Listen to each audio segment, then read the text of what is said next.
Alors là, attention, une annonce qui nous vient tout droit de Chine est en train de secouer, mais vraiment secouer, la course à l'intelligence artificielle. Et ça pourrait carrément redéfinir toutes les règles du jeu. D'habitude, quand on entend le mot quantique, on pense à des technologies un peu lointaines ou confinées dans des laboratoires, mais là, pas du tout. Cette fois, l'histoire se déroule au cœur de nos centres de données. Allez, on va regarder de plus près ce qui se cache derrière cette annonce qui pourrait bien, oui, tout changer. Voilà le chiffre qui a mis le feu aux poudres. 1000 fois. 1000 fois plus rapide. C'est une affirmation, disons-le, énorme. Ça paraît presque trop beau pour être vrai. Mais alors, qu'est-ce qu'il y a vraiment derrière ce nombre ? Simple coup de com' ou véritable révolution matérielle? Cette citation, elle résume parfaitement l'enjeu. On ne parle pas juste d'une petite amélioration, d'une version 2.0. Non, on parle d'un vrai tremblement de terre. Un de ces moments qui peut forcer tout un secteur à repenser ses fondations de A à Z. Bon, entrons dans le vif du sujet. Cette fameuse promesse d'une accélération de 1000 fois. On va décortiquer ça. D'où ça sort? Qui est derrière? Et surtout, est-ce que c'est crédible? C'est vraiment le point de départ de tout. Alors aux commandes, on trouve une équipe de recherche chinoise, ShipX, qui s'est associée à une boîte qui s'appelle Turing Quantum. Et ce qu'ils ont mis sur la table est assez audacieux. Ils annoncent la toute première puce quantique, optique, pensée dès le départ pour être produite à grande échelle. Pour une utilisation industrielle, quoi. Et voilà le point crucial, la petite astérisque si on peut dire. Il ne s'agit pas d'être 1000 fois plus rapide pour absolument tout. Non, loin de là. Cette accélération de dingue, elle concerne des tâches d'IA très spécifiques. Celles qui, en gros, ont besoin de traiter une quantité phénoménale d'infos en même temps. Un peu comme le ferait un ordinateur quantique. C'est une nuance super importante qui rend l'annonce beaucoup plus concrète. Mais alors comment c'est possible d'atteindre une telle vitesse? Eh bien la réponse, c'est un changement total de paradigme. On oublie l'électricité et on passe à la lumière. On va voir comment ça marche. En fait, l'idée de base est assez simple à piger. D'un côté, on a nos puces actuelles, qui fonctionnent avec des électrons. Ça chauffe, ça perd de l'énergie, c'est comme une autoroute pleine de bouchons.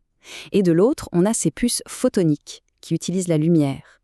Les photons, eux, c'est comme un TGV, ça file tout droit, super vite, ça chauffe quasiment pas, et ça transporte l'information avec une efficacité incroyable. Pour les centres de données qui se battent contre la surchauffe et la facture d'électricité, c'est un avantage absolument colossal. Et le secret de fabrication, le voilà, le niobat de lithium. C'est un matériau hyper performant, mais connu pour être une vraie galère à manipuler. L'exploit de l'équipe, ça a été de réussir à graver dessus plus de 1000 composants optiques. Résultat, une puce à la fois toute petite et surpuissante. Mettons les choses au clair sur un point très important. On ne parle pas de l'ordinateur quantique de science-fiction qui peut casser tous les mots de passe de la planète. Non. Ici, on a un accélérateur photonique. C'est une pièce de matériel spécialisée, optimisée pour l'IA, pour le traitement de données, et qui utilise une architecture hybride à mi-chemin entre le quantique et le classique. Et le truc le plus fou dans tout ça, c'est que cette technologie, eh bien, elle n'est plus juste un projet de recherche. On va voir à quel point elle est déjà mature pour le monde réel. Cette comparaison, elle est parlante. D'un côté, les systèmes quantiques traditionnels. Ça peut prendre jusqu'à 6 mois pour les assembler. C'est hyper complexe. De l'autre, la promesse de ShipX. Seulement 2 semaines pour mettre en place leur système photonique. C'est ça qui fait passer un projet de labo au statut d'outil industriel. Et d'après les créateurs, ce n'est pas un projet pour le futur. Ça tournerait déjà dans des secteurs de pointe comme l'aérospatiale, la biomédecine ou même la finance. Des domaines où on fait des simulations très lourdes, de la modélisation de molécules, du trading à haute fréquence, bref, des tâches parfaites pour ce genre d'accélération. Et pour bien montrer que ce n'est pas juste un prototype unique, ShipX a carrément lancé une ligne de production pilote. Ils peuvent sortir environ 1200 plaquettes par an, avec 350 puces sur chacune. Alors, bien sûr, on n'est pas encore au niveau de la production de masse de Nvidia, mais pour une techno aussi avancée, ça prouve qu'on a vraiment dépassé le stade de l'expérience. Ils sont en production. Évidemment, cette avancée ne sort pas de nulle part. Elle s'inscrit dans une compétition mondiale absolument féroce pour savoir qui va définir l'avenir de l'informatique. Regardons un peu où en sont les différents concurrents.